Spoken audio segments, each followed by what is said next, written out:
Petrol नहीं है, petrol की दादाजान दे के जग गए सन। सारा कुछ उनकी खैर। तो एक तरफ जहां बांग्लादेश पाकिस्तान से गोला बारूद खरीद रहा है, वहीं बांग्लादेश की नई सरकार ने एक बार फिर से भारत के खिलाफ जहर उगलना शुरू कर दिया है और भारत के साथ सीधे तौर पर अपने ट्रेड पार्टनरशिप को कैंसिल करने की बात कर रहे हैं। बहुत सनसनीखेज खबर के साथ मैं हाजिर हुई हूँ।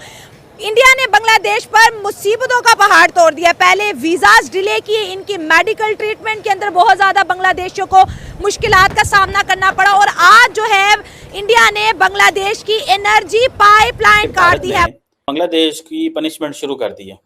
आप देखिए इसी वजह से उनका काफी कोलैप्स होने वाला है। इस बार आपने आपा के ब्रा देखे थे, सब निकाल रहे थे। अभी ठहरिए 6 महीने से 1 साल में मोहम्मद यूनुस का कच्चा निकाल के आपको उसका बिल्कुल सही किया। मैं तो कहता हूँ एज अ पाकिस्तानी, मैं तो कहता हूँ कि इंडिया को चाहिए कि ना इनके ना बॉर्डर को कट करके ना आगे जाकर ना बांग्लादेश भी कब्जा कर लें। यार इंडिया इस टाइम बहुत ही ना सुपर पावर बन चुका है एज अ पाकिस्तानी। मैं ये नहीं कह रहा कि पाकिस्तान ये वो, हम लोग इस टाइम पाकिस्तान की बात नहीं करेंगे। बांग्लादेश ने क्या सोच के क्या कहते हैं इस तरह धमकियां पहले लगाई क्यों थी? यार आपके मुल्क का प्राइम मिनिस्टर मौजूद नहीं है, आप किसके बेस के ऊपर आप धमकियां कॉन्ट्रैक्ट जो शेख हसीना और मोदी साहब के बीच हुआ था डीजल पाइपलाइन का, वो इंडिया ने स्टॉप कर दिया। अब बांग्लादेश की तमाम इंडस्ट्री जो है कोलैप्स होने के करीब है। बांग्लादेशी रो रहे हैं, इंडिया से माफी मांग रहे हैं। क्या इंडिया अपनी जो है दया दिखाएगा? क्या इंडिया बांग्लादेश को माफ करेगा? और इंडिया के बाद जो है क्या बांग्लादेश को पाकिस्तान सपोर्ट? जय हिंद दोस्तों, एसपी न्यूज़ 91 में आपका स्वागत है।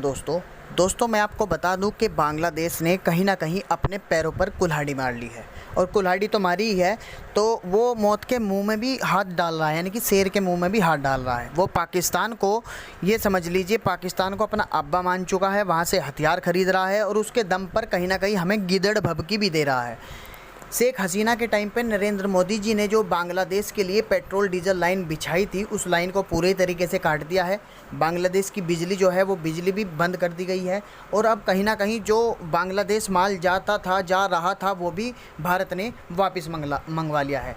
यानी कि इस तेल की पाइपलाइन कटने से जो वहाँ की बड़ी बड़ी कंपनियाँ थी बांग्लादेश के अंदर, वो पूरे तरीके से डूब चुके हैं और बांग्लादेश की अगर इकोनॉमी की बात करें तो वो पूरी तरीके से धरती पर आ गई है। सिर्फ एक भारत के वजह से, सिर्फ उसने जो आंख दिखाई है उसका खामियाजा उसे भरना पड़ रहा है। इस पर पाकिस्तानी मीडिया क्या चर्चा कर रहा है, तो आइए दोस्तों वीडियो को स्टार्ट करते हैं। बांग्लादेश की धमकियों का मुंह तोड़ जवाब दिया है शेख हसीना वाजिद और इंडिया के प्राइम मिनिस्टर नरेंद्र मोदी के दरमियान जो एक प्रोजेक्ट साइन हुआ था क्रूड ऑयल पाइपलाइन का, इंडिया के प्राइम मिनिस्टर नरेंद्र मोदी ने उसको बंद कर दिया। इसी के साथ साथ जितने भी इंडियन प्रोजेक्ट बांग्लादेश के अंदर काम कर रहे थे वो तमाम के तमाम रोक दिए। क्या कहना चाहेंगे? फर्स्ट ऑफ ऑल तो सबसे पहले ना बांग्लादेश को ये काम क्या कहते हैं बिल्कुल सही किया। मैं तो कहता हूँ एज अ पाकिस्तानी, मैं तो कहता हूँ कि इंडिया को चाहिए कि ना इनके ना बॉर्डर को कट करके ना आगे जाकर बांग्लादेश भी कब्जा कर लें। यार इंडिया इस टाइम बहुत ही ना सुपर पावर बन चुका है एज अ पाकिस्तानी। मैं ये नहीं कह रहा कि पाकिस्तान ये वो, हम लोग इस टाइम पाकिस्तान की बात नहीं करेंगे। बांग्लादेश ने क्या सोच के क्या कहते हैं इस तरह धमकियां पहले लगाई क्यों थी? यार आपके मुल्क का प्राइम मिनिस्टर मौजूद नहीं है, आप किसके बेस के ऊपर आप धमकियां लगा रहे हो? ना ही कि आप लोग प्रॉपरली एक न्यूक्लियर पावर वाली कंट्री हो, ना आप वीटो पावर के अंदर आप लोगों को इतनी अहमियत दी जाती है, ना कहीं पे बांग्लादेश को इतनी अहमियत दी जाती है। या तो होना कभी यूएसए ने धमकी लगाई हो इंडिया को समझ आती है, पाकिस्तान ने लगाई है समझ आती है, श्रीलंका ने लगाई है फिर भी समझ आती है। बांग्लादेश किस खाते से धमकियां लगा रहा है? इनकी करेंसी चलो हमारे से भी अच्छी है, लेकिन इनके मुल्क के हालात है कि ये लोग इस तरह बड़े मुल्क के साथ ये लोग कंपटीशन कर रहे हैं, जो उस मुल्क के साथ कंपटीशन कर रहे हैं जिनको जो डिसीजन लेने से पहले यूएसए भी इंडिया से पूछ रहा था कि भाई हम लोग ये काम कर रहे हैं। हमेशा बांग्लादेश को सपोर्ट किया है। अगर बांग्लादेश पाकिस्तान से अलग होने के बाद अगर यहाँ पे पहुंचा है तो इंडिया की बड़ी सपोर्ट रही है। बांग्लादेश को किसने नहीं सपोर्ट किया? बिल्कुल इंडिया ने भी अभी अगर देखा जाए तो बांग्लादेश के अंदर जितनी भी चीजें चल रही है मैन्युफैक्चर इंडिया की चीजें हैं। बाइकों की हम बात करें, गाड़ियों की हम बात करें, A to Z, लेकिन खाने पीने की चीज़ों से हर चीज़ में इंडिया की चीज़ें बांग्लादेश में। बांग्लादेश अपनी कोई चीज़ मैन्युफैक्चर नहीं कर रहा, सारा बांग्लादेश जो है कि इंडिया के मैन्युफैक्चर कर रहा है। इस टाइम रिलेशंस जो बेहतर थे बांग्लादेश और इंडिया के जो ख़राब हुए, इसमें नुकसान बांग्लादेश का, इंडिया को कोई नुकसान नहीं है। आप देख लें इंडिया की माशी हालात इस टाइम बहुत ज़्यादा स्ट्रॉन्ग है, वो चाइना को टक्कर दे रहे हैं, चाइना के साथ वो मुकाबला कर रहे हैं। मुझे नहीं लगता कि बांग्लादेश के और इंडिया के जो आपस में मामला चल रहे हैं इसमें नुकसान बांग्लादेश का। इंडिया को कुछ नहीं जाने वाला। तो मुझे लग रहा है कि बांग्लादेश को ये चीजें खत्म करके इंडिया के साथ हाथ बढ़ाना चाहिए। बेवकूफी कर रहा है बांग्लादेश, इंडिया को इस तरह धमकियां दे रहा है। आपको पता है इंडिया की अवाम बड़े अरसे से ये सोच रही थी कि क्या वजह है, इंडिया जवाब क्यों नहीं दे रहा बांग्लादेश को। इतना कुछ ये कर रहे हैं, हिंदू कम्युनिटी पे जुल्म कर रहे हैं, खवातीन के रेप कर रहे हैं, बच्चों पे तशद्दुद कर रहे हैं। आपने शायद खबर देखी हो, सोशल मीडिया पे एक वीडियो वायरल हुई, हजारों की तादाद में हिंदू जो थे वो एक नदी पार पहुंच गए कि हमें हिंदुस्तान में पनाह दी जाए। अब आप देखें कि उन्होंने इंतहा कर दी। फिर इंडिया ने जो जवाब दिया है, मैं कहती हूँ मजा आ गया इस जवाब का। बिल्कुल मजा आया। मैं आपको ये बताऊं, बांग्लादेश जब प्रॉपरली बना भी नहीं था यार, कुछ भी नहीं हुआ था ना, सबसे ज्यादा सपोर्ट इंडिया ने किया, पाकिस्तान ने भी सपोर्ट किया। नो डाउट, मैं ये नहीं कहता कि इंडिया ने खाली सपोर्ट किया, पाकिस्तान और इंडिया दोनों ने मिलकर बांग्लादेश को सपोर्ट किया है। वो अलग बात है, बांग्लादेश हमें किसी खाते में नहीं समझते, हमारे मुल्क के क्राइसिस की वजह से, इकोनॉमी की वजह से, हमारे मुल्क की जीडीपी की वजह से। लेकिन मसला ये है यार, किस बेस पे ये लोग इंडिया से इन लोगों ने पंगा लिया था, लाइक धमकी किस बेस पे दी थी। अच्छा, बांग्लादेश वालों ने ना धमकी भी उस मुल्क को दी है जिस मुल्क के अंदर उनकी खुद की हसीना बैठी हुई है। इसी बात पे तो धमकियां दे रहे हैं कि शेख हसीना वाजिद को वापस भेजें, वरना जो है हम ये कर देंगे, हम वो कर देंगे। तो इंडिया ने बताया थोड़ी ना बैठाई है वहाँ पे, वो तो अपनी मर्जी से खुद जाके बैठी हुई है। इंडिया को क्या फर्क पड़ता है? इंडिया को तो किसी भी सेक्टर के अंदर उनको फर्क नहीं पड़ता कि हमें कौन सी धमकी दे रहे हैं। जब उनके मुल्क के अंदर IT भी सबसे बड़ा है पूरी दुनिया के अंदर, एशिया के अंदर अगर बात करें इंडिया के पास है, मैन्युफैक्चरिंग गाड़ी की इंडिया के पास है, क्या कहते हैं, जो सबसे ज्यादा मैन्युफैक्चरिंग हो रही है उनकी अपनी लोकल ट्रेनें भी चल रही है, जो A क्लास टाइप की ट्रेन है वो इंडिया अपनी खुद चला रहा है। स्टूडेंट्स IT के सबसे ज्यादा गूगल का CEO भी इंडिया का, कहाँ का बड़े जैगुआर गाड़ी की कंपनी का रिसेंट CEO भी इंडिया था, स्टारबक्स का CEO भी रिसेंट इंडिया था।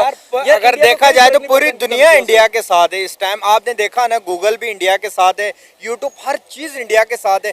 बांग्लादेश और इंडिया का मुझे लग रहा है कि एक बिल्ली चूहा के गेम होने वाले हैं। अगर लड़ाई होती इन दोनों मुल्कों के बीच में तो मुझे नहीं लग रहा कि बांग्लादेश इंडिया के नजदीक भी आता है। और बांग्लादेश की ये सारी चीजें नहीं करने के बाद बांग्लादेश की पब्लिक, मैंने एक वीडियो देखी थी, उसके अंदर ना पासपोर्ट जमीन पे रख के कह रहे भीख मांग रहे कि हमें एंट्री दो।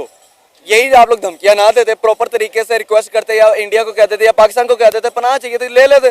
धमकियां पता नहीं किस बेस पे वो मुल्क लगाता है जिसके पास ना प्रॉपर कोई इकोनॉमी है, ना कोई न्यूक्लियर वेपन है। न्यूक्लियर वेपन तो छोड़ो, बांग्लादेश तो एक ना गद्दार कौम है। इन लोगों ने 1947 में हमारे साथ भी गद्दारी की थी, और जो अब इनको जो सिला मिल रहा है इनको वो भी हो गया। ये पाइपलाइन बंद आने का मकसद ये था कि इनको फ्री एंड कॉस्ट इंडिया से पहुंच जाए। बॉर्डर ऑलरेडी अभी ब्लॉक किए हुए, अभी तक जब से ये मसला हुआ कोई नहीं है। अभी इनका सब्जियों का, अभी दालों का, चीनी का, ये आम सी बात, देसी तरीके से बात बता रहा हूँ जो आवाम को भी समझ आ जाए। अभी इनका बुहरान आना बाकी है। देखिए, किसी भी दुनिया में हो, सबसे पहले फ्यूल, पेट्रोलिंग जो चीज़ें होती हैं ना, अगर वो बंद है, पूरा बंद।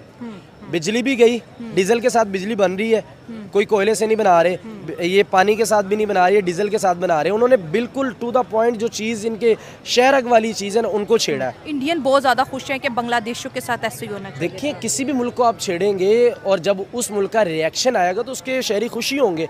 मोदी को अब पूरा सपोर्ट है। आप इंडियन मीडिया उठा के देख लें, वो बड़ा सपोर्ट करें, भाई बड़ा अच्छा इनिशिएटिव लिया है इन्होंने। तो इसी तरह ये अभी कुछ भी नहीं है, अब भी बड़ा कुछ होना बाकी है। ये अपने मुल्क को, इनकी देखें, जब पाकिस्तान से ये अलग हुआ था, इनके पास 2 तिजारती बेड़े थे, बहरी जहाज जिसको कहते हैं तिजारत। अब इनके पास 11 है।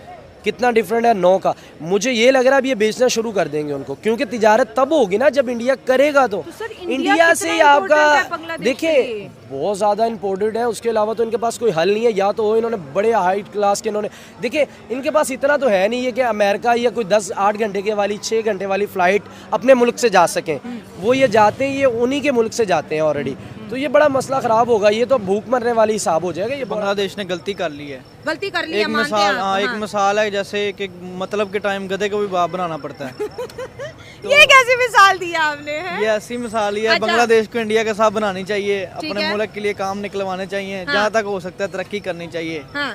और जो है इंडिया जो है मुल्क तरक्की याफ्ता मुल्क, ऐसे ही बांग्लादेश को उनसे सीखना चाहिए और आगे तरक्की की तरफ बढ़ना चाहिए। अगर 1971 देखे जब वो मशरकी पाकिस्तान था और फिर बांग्लादेश बना, 1971 से लेके आज तक बांग्लादेश को इंडिया ने बहुत ज़्यादा सपोर्ट किया है। तो फिर बांग्लादेश के अंदर इंडिया के खिलाफ जो नफरत देखेगी, जो हिंदुओं के खिलाफ नफरत देखेगी, क्या समझते हैं? कोई साजिश थी? स्टूडेंट का इतना एग्रेशन हिंदुओं पर इंडिया पे क्यों निकला, जबकि इंडिया तो उन्हें हर चीज़ सस्ती दे रहा था? देखें, न्यू जनरेशन जो आ रही है उनकी सोच और है, पुराने लोगों की सोच और थी। अच्छा। तो जो न्यू लोग हैं उनकी सोच के मुताबिक बांग्लादेश चल रहा है। तो उनको चाहिए अपने बावजदाद को साथ रखना चाहिए, उनकी बात माननी चाहिए। और फिर इंडिया के साथ ताल्लुक बनाना चाहिए और अपने मुल्क के बारे में सोचना तो चाहिए। सर हम क्यों नहीं इंडिया के साथ ताल्लुकात अच्छे कर पा रहे? देखें, वो हमारा उनके साथ लिंक ही नहीं है। वो मुल्क हमारा हमसाया मुल्क है, ठीक है, मानते हैं हम, लेकिन पाकिस्तान और इंडिया का जोड़ नहीं बनता। जोड़ नहीं, ये तो हम बात करें 77 सालों से नहीं जोड़ बना, नहीं आगे 100 साल भी नहीं पूरे हो जाएंगे तो नहीं बनेगा। बनेगा। वजह क्या है? जैसे बांग्लादेश देख लें, पाकिस्तान देख लें, इंडिया देख लें। हिंदुस्तान जब था तो तीनों इकट्ठे रह रहे थे, जब इंडिया हो गया फिर एक पाकिस्तान हो गया, एक बांग्लादेश, यही जो हमारे फोर फादर थे, इकट्ठे उठते बैठते खाते पीते। आज हम एक दूसरे से बात करने को तैयार नहीं है, क्या वजह ये है? देखें ना, जो मुसलमान का जज्बा है वो इंडिया के बंदे का 150,000 बंदा भी हो तो एक बंदे के बराबर नहीं तो हो सकता। इंडिया का मुसलमानों का जज्बा भी तो है, उधर भी तो मुसलमानों का 18 जज्बा है, करोड़ है। मुसलमानों का जज्बा है उधर भी है, लेकिन इंडिया के साथ अगर कंपेयर करें तो पाकिस्तान का कंपेयर नहीं बनता उनके साथ। अच्छा, हमारे पास जज्बा है, जज्बे से हमने आज तक क्या किया? कोई इकोनॉमी बेहतर की, कोई तालीम बेहतर की, कोई मुल्क बेहतर की?